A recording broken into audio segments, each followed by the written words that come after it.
Hello everyone, welcome to my channel and you are watching Ignited Coaching Classes. I hope you are doing great and ready to learn something new today. So students, today we are starting chapter 2 from class 10th Maths NCERT book.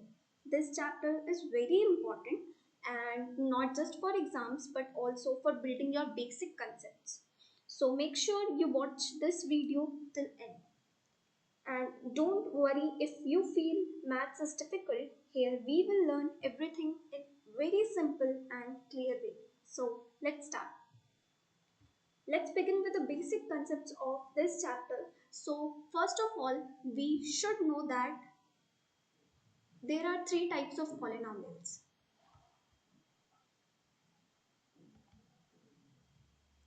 So first is linear polynomial.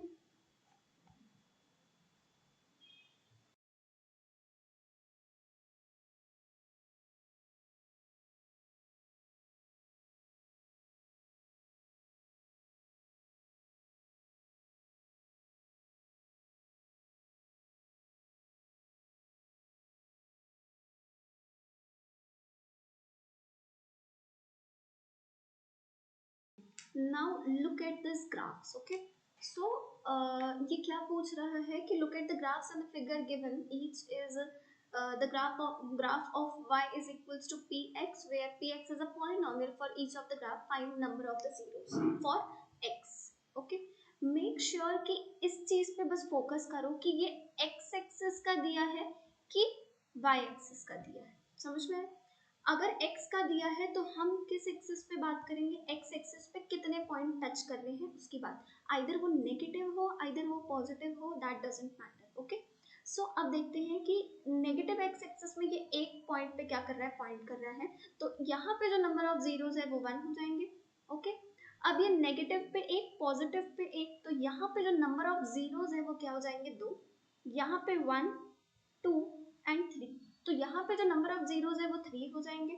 यहाँ पे only एक point पे मुझे y से फिलहाल अभी कोई लेना देना नहीं है, क्योंकि यहाँ पे जो पॉलिनोमियल है वो कौन से वेरिएबल का है, x वेरिएबल का है, तो मैं x के लिए बात करूंगी. नेक्स्ट आ जाता है यहाँ पे, ये y एक्सिस से मुझे कोई लेना देना नहीं है. यहाँ पे जो एक पॉइंट हो रहा है, देयरफॉर यहाँ पे 1 होगा, यहाँ पे भी 1 होगा. यहाँ पे पॉइंट आउट करते हैं 1, 2, 3 एंड 4. तो कितने जीरोस हो जाएंगे, 4. क्यों ऐसा क्यों होगा, सिर्फ x एक्सिस के लिए क्यों कर रही हूँ, अभी मैंने बताया कि ये क्या दिया हुआ है, फॉर p ऑफ x दिया है. अगर यहाँ पे p ऑफ y देता तो मैं यहाँ पे चेक करती ये y एक्सिस के लिए. याद रखिएगा कि जब भी p ऑफ y दिया है तो हम y एक्सिस के लिए चेक करेंगे, p ऑफ x दिया होगा तो हम क्या चेक करेंगे, x एक्सिस के लिए. मैं आशा करती हूँ यहाँ तक क्लियर होगा. आगे बढ़ते हैं. देखो फर्स्ट वाले में नंबर ऑफ जीरोस कितना है, 1, जो मैंने बता दिया. एक बार समझ लीजिए इसको. और सेकंड में 2 है, थर्ड में 3 है एंड सो ऑन चलते जा रहा है. क्यों, और ये जीरोस क्यों है, तो हमें रीजन भी साथ में लिखना पड़ेगा कि यहाँ पे जो इंटरसेप्ट है ये वाले जगह पे, ये वाले जगह पे जो इंटरसेप्ट है वो क्या हो जाएगा, हमारा x एक्सिस. क्यों होगा, क्योंकि वहां पे पॉइंट मीट कर रहा है और हम p ऑफ x की बात कर रहे हैं. हम अब एक्सरसाइज पे एंटर करते हैं. फर्स्ट एक्सरसाइज में यही चीज दी हुई है जो हम पढ़ चुके हैं. अब यहाँ पे क्या दिया हुआ है, ये देखिए, यहाँ पे क्या हो जाएगा, नंबर ऑफ जीरोस 0 होंगे. क्यों 0 होंगे, क्योंकि यहाँ पे x एक्सिस पे कोई भी पॉइंट टच नहीं कर रहा है और यहाँ पे y is equals to p ऑफ x, आइदर p ऑफ x यहाँ पे दिया हुआ है.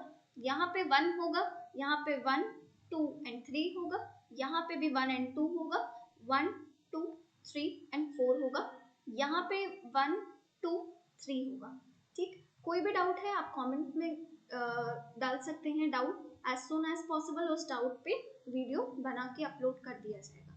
अब आता है बहुत बेसिक और बहुत इंपॉर्टेंट कॉन्सेप्ट इस चैप्टर का, तो इसको देख ले. तो फिलहाल हम अभी क्वाड्रेटिक के बेसिस पे बात करेंगे, फिर मैं आपको क्यूबिक तक लेकर जाऊंगी. तो क्वाड्रेटिक का जो स्टैंडर्ड फॉर्म होता है, ओके, क्वाड्रेटिक का जो स्टैंडर्ड फॉर्म होता है वो होता है A X square plus B X plus C is equals to 0. Okay, हम इसके जीरोस फाइंड करते हैं. क्लास 9th में आपने पढ़ा होगा स्प्लिटिंग मिडिल टर्म. ठीक है, नहीं पढ़ा है तो मैं पहले स्प्लिटिंग मिडिल टर्म का एक कॉन्सेप्ट समझाती हूँ, उसके बाद हम आगे बढ़ेंगे। लेट हमें दिया हुआ है p ऑफ x is equals to 2x² -8x plus 6 दिया हुआ है। तो हम स्प्लिटिंग मिडिल टर्म ये किसके फॉर्म में, ax² plus bx plus c के फॉर्म में है इज इक्वल्स टू 0। तो हम a इंटू सी करेंगे, मतलब ये कांस्टेंट, यहाँ पे a की वैल्यू कितनी है 2, b की वैल्यू है -8 एंड c की वैल्यू है +6। मुझे ये a इंटू सी जब मैं करूँगी वहाँ पे मुझे नेगेटिव पॉजिटिव साइन से कोई लेना देना नहीं है, तो यहाँ पे आ जाएगा 2 इंटू 6, तो ये आ जाएगा 12। अब ये देखते हैं कि 12 को मैं कितने तरीके से लिख सकती हूँ। तो 6 into 2 is also 12, 3 into 4 is 12, 4 into 3 is 12 कि नहीं, ओके।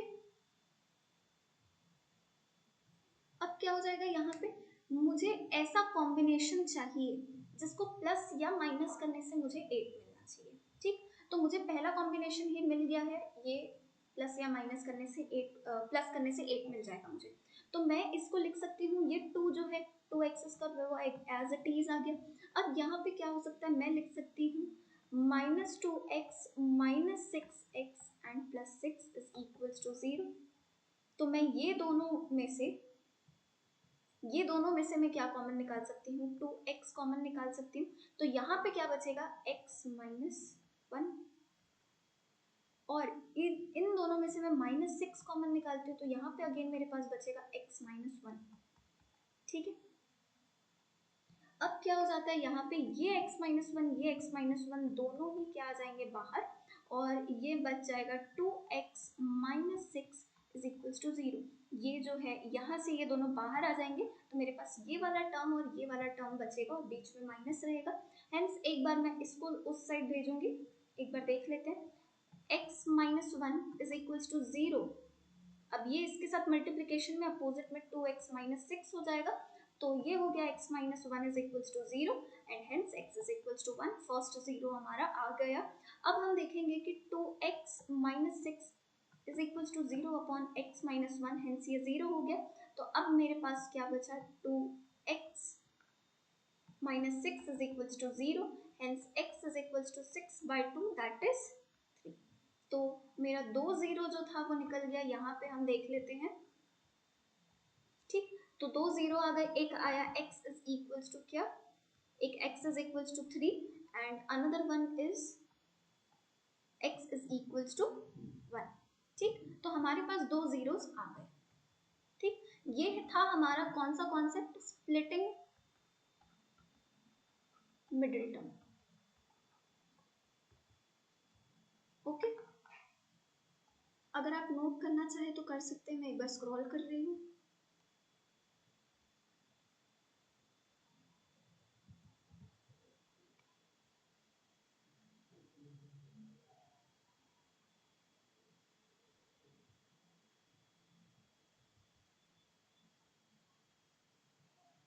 ओके,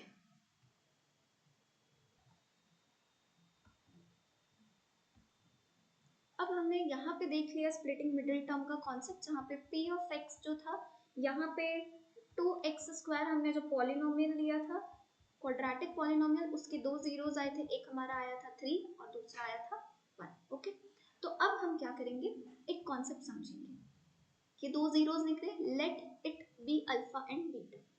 तो इसमें एक कॉन्सेप्ट आता है सम ऑफ जीरोस, जिसका फॉर्मूला होता है, मैंने स्टैंडर्ड फॉर्म बताया था, ax² plus bx plus c is equals to 0, okay. तो यहाँ पे क्या आ जाएगा, -b अपॉन एक फॉर्मूला आ जाता है जो alpha plus beta is equals to क्या आ जाएगा, -b अपॉन a। इसके बाद ये हो जाएगा, नेक्स्ट आता है हमारा प्रोडक्ट ऑफ जीरोस। तो प्रोडक्ट ऑफ जीरोस जो हो जाता है वो हो जाता है c अपॉन a, और ये हो जाएगा alpha into beta c upon a। Alpha beta मैंने लिया है, यहाँ पर एक्स वाई जी एक्सेट्रा जो भी आप लेना चाहे वो ले सकते हैं, ठीक है। तो यहाँ तक ये जो कॉन्सेप्ट था, इसको हमको वेरीफाई कर कर भी दिखाना है, तो हम देखते हैं कैसे हम इसको वेरीफाई करके दिखाते हैं, ओके। तो सबसे पहले आता है कि जैसे मेरा 2 जीरोस आया, तो मैं सम मैनुअली निकाल के देखती हूँ, ठीक। तो मैनुअली निकालने में क्या प्रॉब्लम होता है, जैसे मैंने लिखा 3+1 तो मेरा सम ऑफ जीरोज आ गया 4, बट अब मुझे ये दो जीरोज निकालने के लिए मुझे स्प्लिटिंग करना पड़ेगा मिडिल टर्म का, जो कि बहुत ज़्यादा टाइम टेकिंग है। तो इसके लिए इसमें एक फॉर्मूला आया है। तो यहाँ पे जो b की वैल्यू है, हमारा पॉलिनोमियल क्या था, 2x² माइनस 8x+6। तो यहाँ पे b की वैल्यू क्या है, -8। अब मेरा यहाँ पे जो फॉर्मूला दिया है ये क्या है, -b/a, तो माइनस माइनस 8 हो जाएगा ये, अपॉन में a की वैल्यू है हमारी 2, तो ये हो जाएगा 8/2 और ये आ गया हमारा 4, therefore the sum of 0 is 4। Now product की अगर बात करें हम, प्रोडक्ट की बात करें तो नॉर्मल 3 × 1 विल बी क्या आ जाएगा हमारा 3 आ जाएगा, लेकिन ये तो हुआ मैनुअली जिसमें मुझे स्प्लिटिंग यूज करना पड़ेगा। तो ये जो है अल्फा इंटू बीटा वाली जो बात है, तो वो हो जाता है c/a। तो यहाँ पे जो हमारी c की वैल्यू है वो है 6, ठीक। तो यहाँ पे 6 आ जाएगा और a है हमारा 2, तो हेंस हमारा जो प्रोडक्ट आ जाएगा वो क्या आ गया 3। दोनों ही केसेस में क्या आ रहा है, सेम, ठीक है। तो वीडियो को ज़्यादा बड़ा ना करते हुए यहाँ पे मैं वीडियो एंड कर रही हूँ। मैं एक बार स्क्रॉल कर रही हूँ, आप नोट करना चाहें तो कर लीजिए। आगे के एग्जाम्पल्स हम नेक्स्ट वीडियो में कवर करेंगे।